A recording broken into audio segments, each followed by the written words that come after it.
Welcome back to the Presence of Being podcast. Thank you for being here and for listening and for tuning into these recordings. I hope you're having a great day wherever you're listening to this. I hope you are enjoying the visuals that go alongside these recordings. If you're listening to this on Apple Podcast or Spotify, there should be a visual. I'm not sure about Apple Podcasts, but on Spotify, I've uploaded the video as well. So if you're listening to this on Spotify, you have the option to watch it as well, so you can see me talk.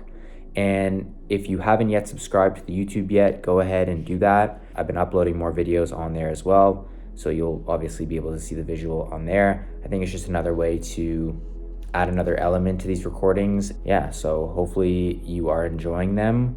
I have said this before in many different videos, but the process and the time it takes to edit these recordings, the ones that do have the visual, it takes a lot, and I'm not the best at editing. I'm not necessarily the most equipped. I don't have the best equipment to edit these recordings, but I'm trying my best. So be patient with me as I continue to learn what the best softwares are to edit. I was using CapCut before, but everything is now paid. I was like, I don't know if I should still be using this or not. Maybe I should just pay and get the features, but I can't even upload external audio without having to pay for it, which just seems crazy, especially because I don't know why I'm even mentioning this, but for those of you who listen to these kind of videos and who actually care about video editing and software and that kind of stuff, CapCut was great, but then they just totally made everything paid. So I went over to DaVinci Resolve and I'm using that now. I have no idea why I'm even mentioning this, but I'm using DaVinci Resolve now, which is a lot more complicated. So again, just be patient with me as I try my best to be more consistent with these video recordings. They do take a while to edit, but I'm trying my best. And I think having a visual alongside the audio, obviously, of these recordings, like I said, just adds an extra element. So I'm gonna try to be as consistent as I can be with these video recordings. I'm supposed to have a catchy hook at the beginning of these videos for people to watch. I'm supposed to have a fancy thumbnail and all this kind of stuff. I don't know, I'm not trying to get people to watch, if that makes sense. If you happen to come across this video and it resonates with you, the kind of things that I'm saying, then I feel like you'll be compelled to and continue to watch them. With everything that I see Presence of Being, I don't want it to be in your face. That's not at all what my intention is. I think if you're drawn to the kind of stuff that I talk about in these kind of videos and in my TikTok videos and in the videos that I'm now starting to release on Instagram as well, you'll want to watch them. You'll want to engage with the content. So I don't know if that's the smartest thing, not having catchy intros or not trying to grab your attention in terms of getting people to listen, but I genuinely believe from the bottom of my heart that if you are drawn to this kind of content, you're supposed to be watching it and you're meant to be a part of what we're building here, then the people that will be. I have a lot of confidence in that. And the same is true for the people that are meant to be in your life, right? When you're just being yourself and you're expressing yourself fully and you're staying true to yourself, then the people that are meant to be in your life will be in your life. They'll come into your life, they'll find you. So yeah, I don't know why I'm even talking about this. It's so not what I wanted to talk about.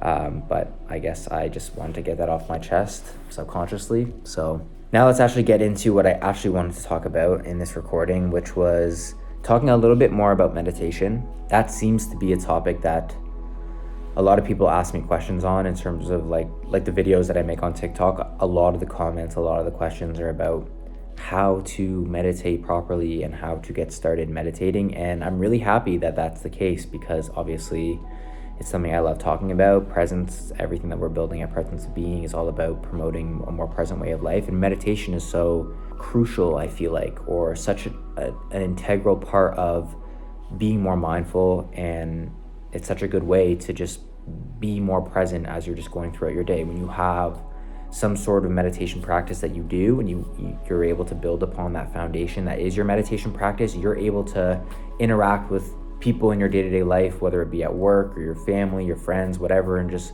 operate from this present state of being. And when you're operating from a present state of being, I feel like you're just happier, you're more fulfilled, you feel more complete, and you are more true to yourself. So we're going to talk a little bit more about meditation in this recording. I'm going to cover things that I think I haven't spoken about before in different recordings. I know I've made many different podcast episodes or YouTube videos about meditation misconceptions, which obviously go into like the misconceptions that people have when it comes to starting a meditation practice. I've made videos talking about my biggest takeaways from meditating consistently for just over a year. I've made a video talking about just like meditation 101, just talking about how to get into meditation if you've never meditated before.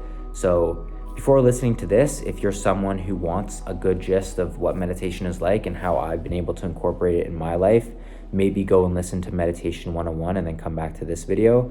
But hopefully in this recording, I'm going to talk about some things that I haven't mentioned in those videos. Hopefully the biggest takeaway that you get from listening to this is understanding why a lot of people avoid meditating and how a lot of people ultimately don't approach their meditation practice with kindness and self-compassion, and how when you aren't approaching your meditation practice with kindness and self-compassion, you tend to self-criticize and ultimately get down on yourself and get upset with yourself when things aren't clicking. Meditation is often viewed as a very straightforward practice that's just aimed at calming the mind, emptying the mind. However, it's very common for people to struggle with it. And because they aren't approaching their meditation practice from the right frame of mind, I guess you could say, they avoid it altogether and they get frustrated when things aren't clicking for them. And things aren't clicking for them because they have these unrealistic expectations. A lot of people approach their meditation practice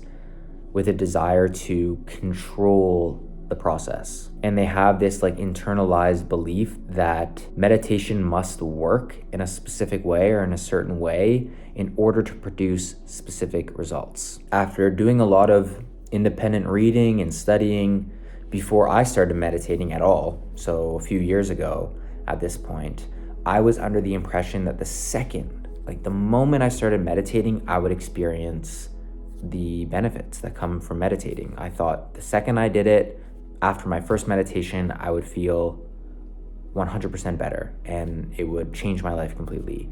And that's just not what happened. And I don't think, if you're listening to this and you've never meditated before, or maybe you have started a meditation practice and you aren't experiencing the benefits that you would like to experience, maybe you're under the same impression. You think that you do it once, you do it twice, you do it every day for a week.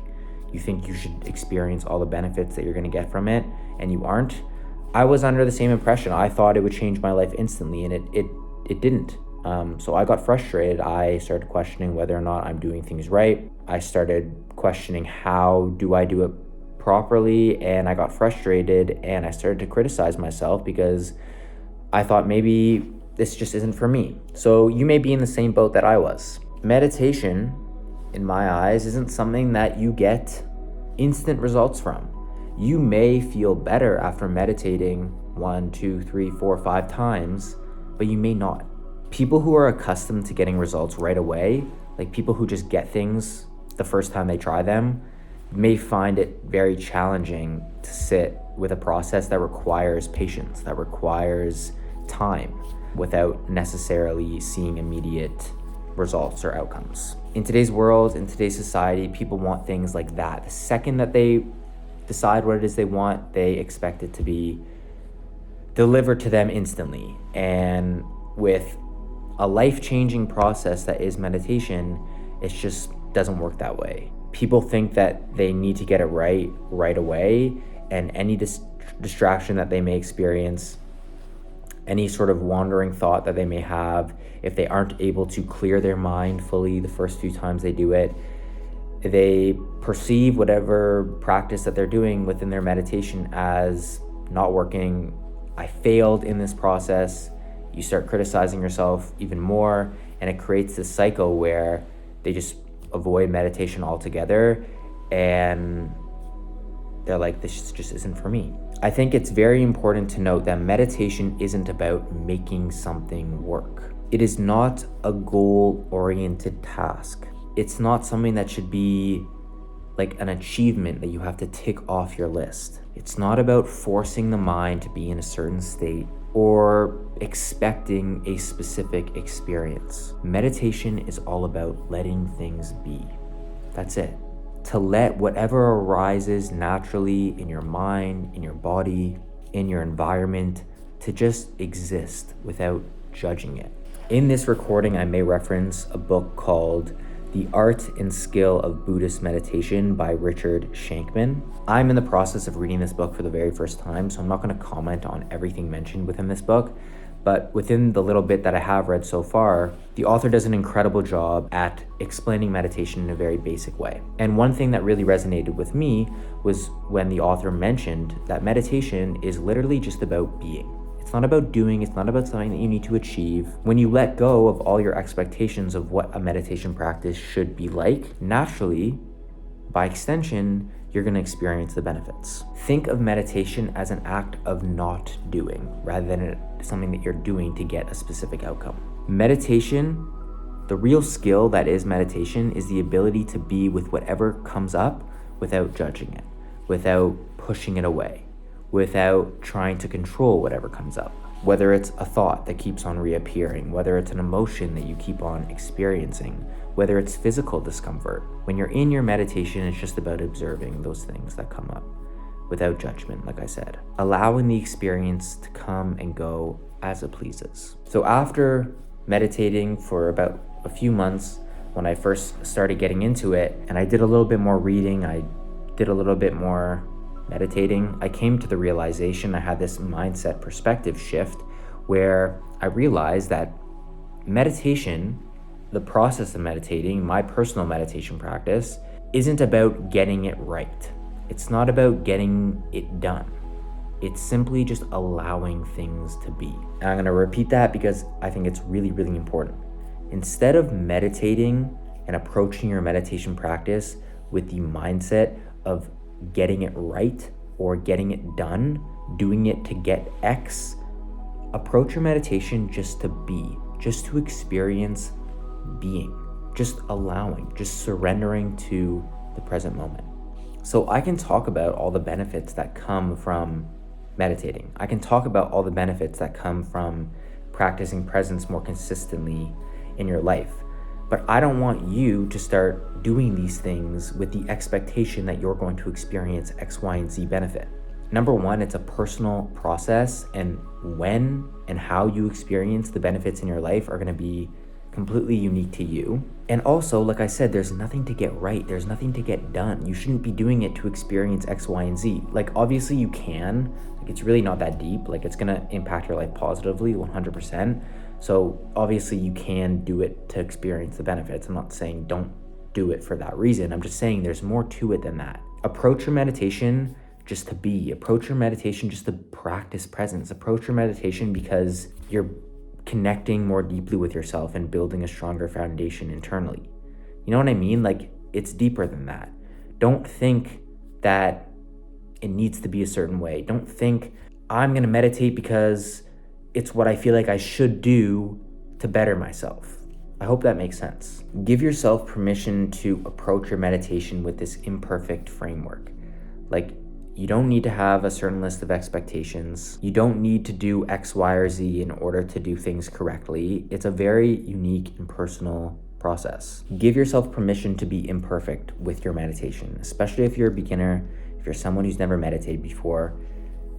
You may sit in silence for 5 or 10 minutes and experience nothing and feel like it's a waste of time. But I promise you that if you're consistent with it, you're gonna feel this deep sense of inner peace, which is honestly, like, I'm unable to explain it in words, but it's an incredible feeling. When you approach your meditation just to be still, when you approach your meditation just to experience more presence without thinking it needs to be a certain way, without the need to control things, when you let go of that need of control, when you surrender to the present moment, it becomes more about flow than it does force. Flow is natural, it's effortless. When you are engaged in the activity fully without pressuring yourself or without pressuring the activity to be a certain way, that's when you experience flow. Now that is a great feeling, but on the other hand, you experience force when you try controlling everything, when you tell yourself that it needs to be a certain way, when you tell yourself, after a month, I should have this outcome or this benefit. Don't think the experience needs to be a certain way. Stop forcing the experience to be a certain way. Just let it be.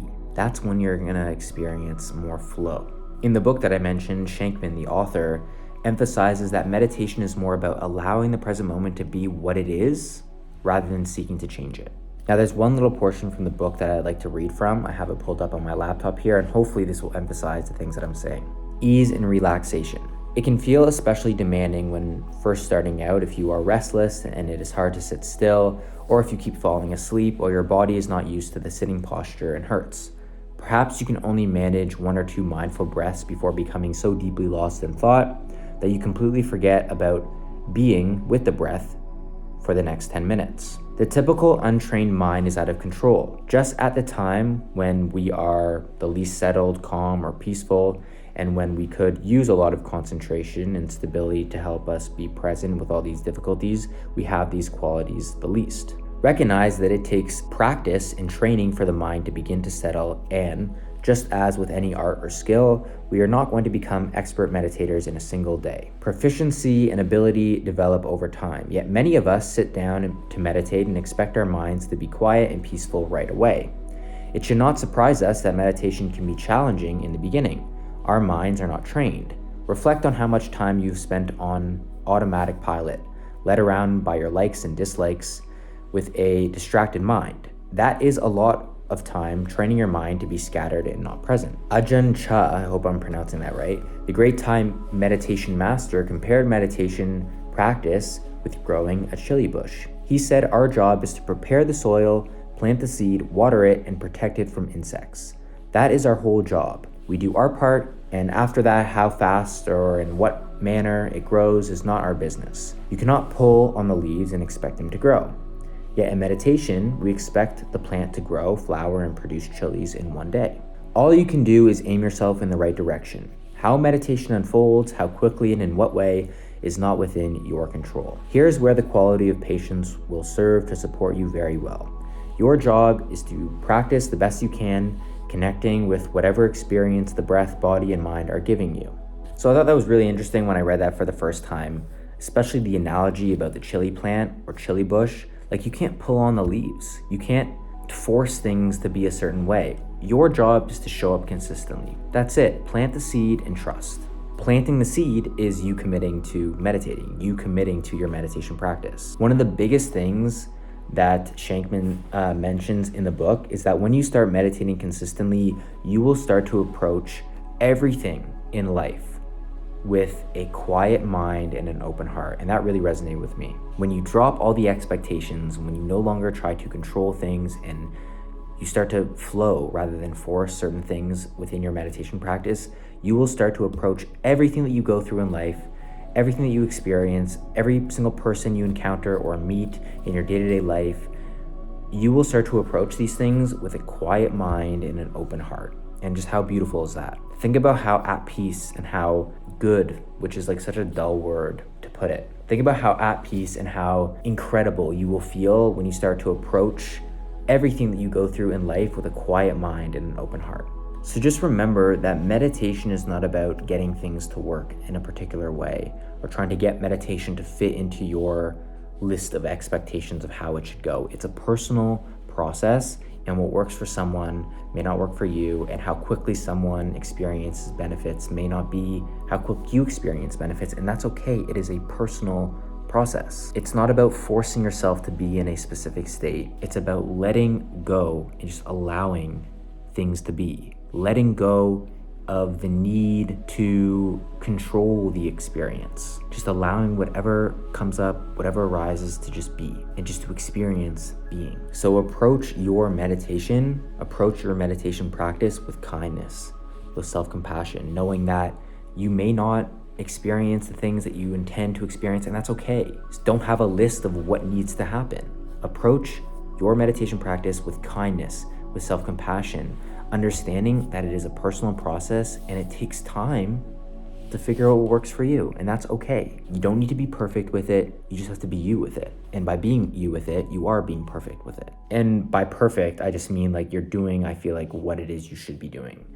And this is all just coming from someone who's only meditated consistently for just about a year. I'm not an expert at all when it comes to this. I'm just someone who's incorporated more presence into my daily life, incorporated more meditation into my daily life, and it's helped me. It's made me feel more fulfilled. It's made me happier. It's made me just become more aware of the fact that I'm already good. I'm already complete. I'm already whole. I'm not perfect at this at all. I'm just sharing the kind of things that have helped me. And I hope by recording these videos and putting them out there, it's able to make a positive impact on you. Hopefully this inspires you to just spend a few more minutes in meditation, or start meditating, or just start taking more conscious, deep breaths while you're at work, while you're at school, while you're commuting, or whatever, like while you're just engaging with the world, so you can be more present and experience just the wholeness and the completeness that it provides, and just the peace, the inner peace that it provides. So many people chase external things thinking that that is what is going to provide them with fulfillment and happiness, when ultimately, if you just look around and appreciate the beauty that is living, like that's fulfillment, that's wholeness. And I feel like by being in the moment, being more present, you're able to recognize that and appreciate that. That right there is why I care about building Presence of Being and care about building this community. And I hope that if you enjoy listening to these videos, if you enjoy listening to this content, then you're interested in being along for the ride and just being here and supporting what we're doing. Everything that I'm talking about here, everything that I talk about in these recordings is coming from my heart, is coming from a real, authentic, genuine place. And I hope that you're able to sense that just by listening to this. So have self-compassion, understand that this whole process of being more present takes time. You know, we live in a world where everything, like I said, is so fast-paced, instant gratification, left, right, center. So just be patient with yourself, have some self-compassion, and trust yourself and be yourself, and you're gonna experience all the things that you want from meditating and just being present. So also, just a quick reminder, the book that I read from briefly here and the book that I mentioned in this recording is called The Art and Skill of Buddhist Meditation by Richard Shankman. I highly recommend it. Great book. I haven't completed it yet, but from everything I've read so far, I'm really enjoying it. Thank you very much for listening. I hope you got some value from listening to this. I hope you're having an incredible day wherever you are listening to this. Hopefully this inspired you to be a little bit more present today. And that's it. So I will see you in the next recording very soon.